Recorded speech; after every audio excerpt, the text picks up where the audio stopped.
यह कहानी है वीरनाथ नाम के एक व्यक्ति की, जो एक छोटे से गांव रामगढ़ में रहता था। उसकी खासियत यह थी कि वह बहुत कम बोलता था, लेकिन जब बोलता था तो सब सुनते थे। वह कोई बड़ा अधिकारी नहीं था, न ही बहुत अमीर, लेकिन पूरे गांव में उसकी सलाह सबसे ऊपर मानी जाती थी। गांव के हर बड़े बूढ़े, जवान और यहाँ तक कि बच्चे भी उसे समझदार वीरू चाचा कहते थे। लेकिन क्या वह जन्म से ही ऐसा था? नहीं, उसके जीवन में आए कुछ अनुभवों ने उसे चालाक बनाया। वो चालाकी जो आम लोगों को समझ ही नहीं आती थी।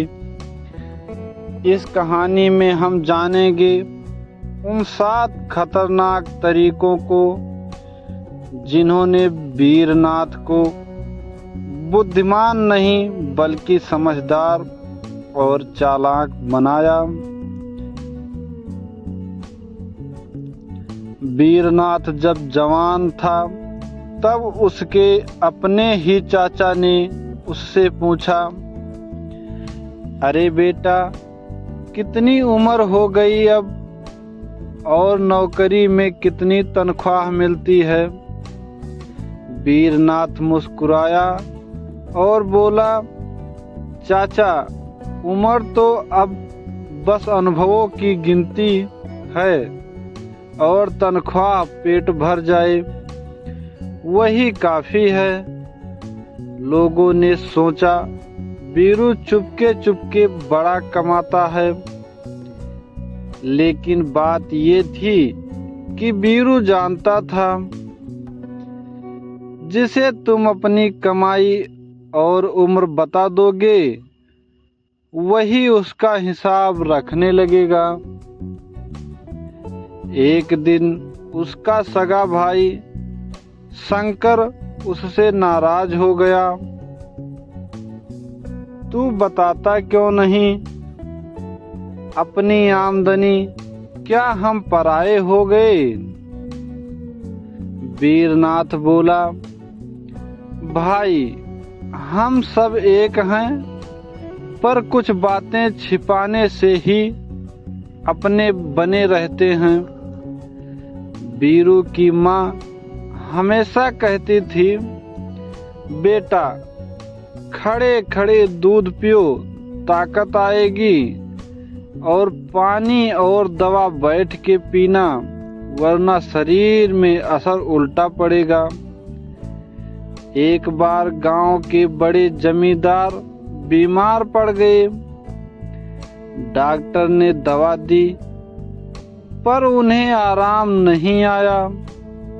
वीरू ने जाकर बस इतना कहा, बाबू साहब, दवा लेते वक्त बैठ जाइए, असर दुगना होगा।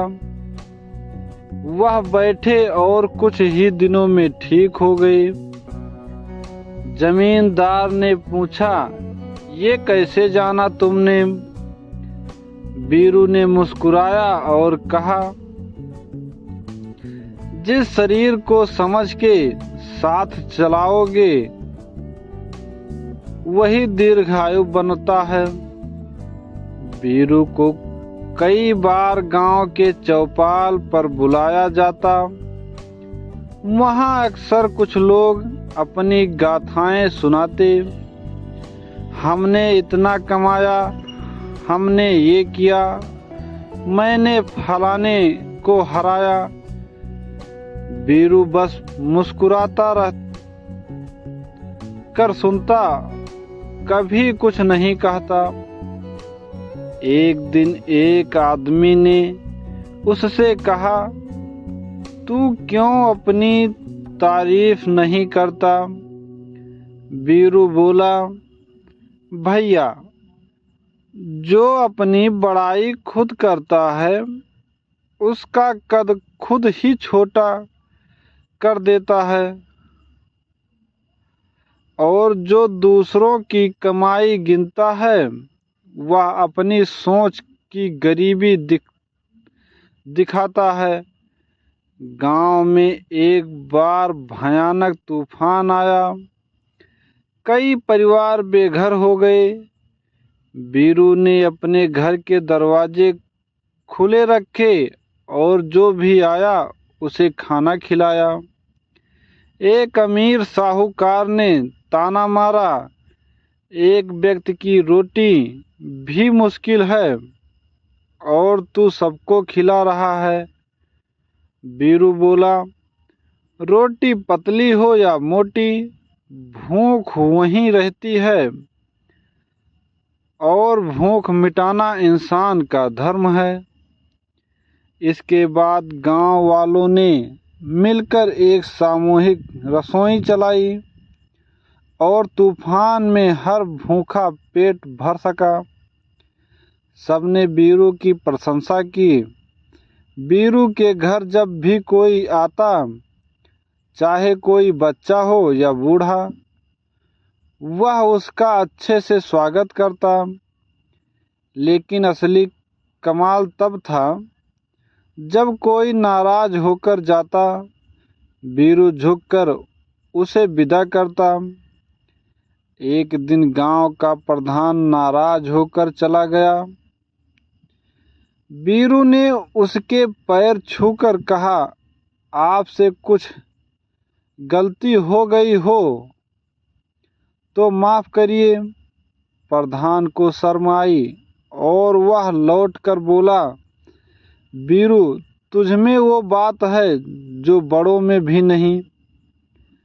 कभी किसी को जाते समय अपमान मत दो, समय सब देखता है। गांव में पंचायत बैठी थी। दो पक्ष लड़ रहे थे। एक बीरू का चचेरा भाई था, दूसरा गांव का नया आगंतुक। लोगों ने कहा, बीरू, तू भाई की बात पहले सुन। बीरू बोला, न्याय का तराजू रिश्ते से नहीं, सच्चाई से चलता है। उसने पहले आगंतुक की बात सुनी, फिर भाई की फैसला निष्पक्ष था।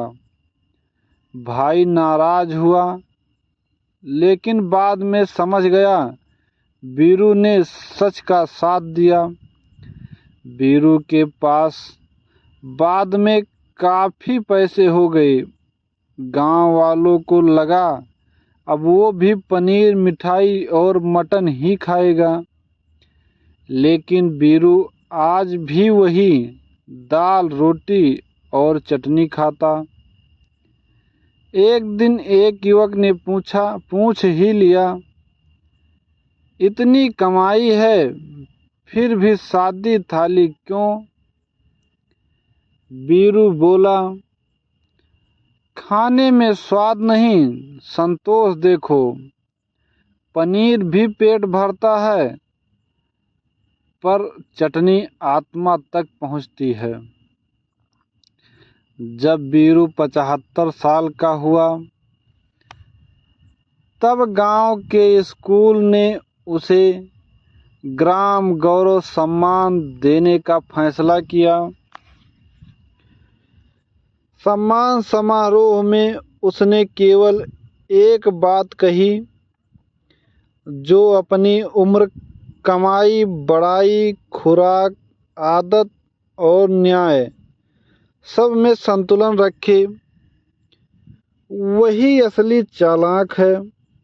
और अगर वो चालाकी दूसरों को धोखा देने के लिए नहीं, बल्कि खुद को संवारने के लिए हो, तो वो खतरनाक नहीं, प्रेरणादायक होती है। इन 7 चालाकियों को जिसने समझ लिया, वो जीवन के हर मोड़ पर सफल रहेगा। ये वो बातें हैं जो किताबों में नहीं, अनुभवों से आती हैं। चालाक बनिए, लेकिन ऐसा कि आपकी चालाकी से किसी को ठेस न पहुँचे, बल्कि प्रेरणा मिले। धन्यवाद।